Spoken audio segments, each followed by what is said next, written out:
humiliated and embarrassed, at the whole situation, because it seemed like it was a racial issue to me. Clover Police Sergeant Tracy Reed had that experience at a Chick-fil-A restaurant in Augusta, Georgia, while on a work trip a few weeks ago.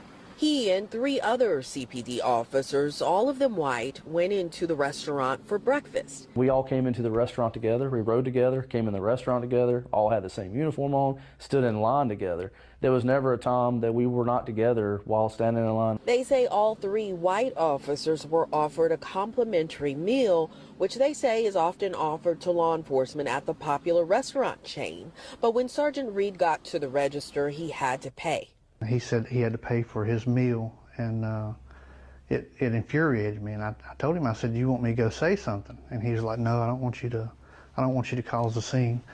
But I could tell by the way he looked that, he just looked down at his plate and he looked really embarrassed and humiliated, which really made me mad. Eventually, Reed wrote this letter to Chick-fil-A corporate demanding the chain retrain employees at the Augusta location and strengthen corporate-wide policies on compliance with civil rights laws.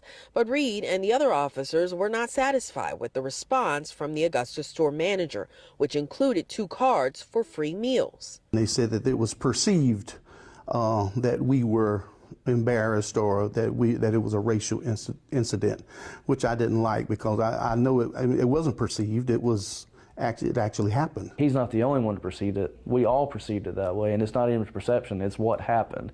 It was a racial issue.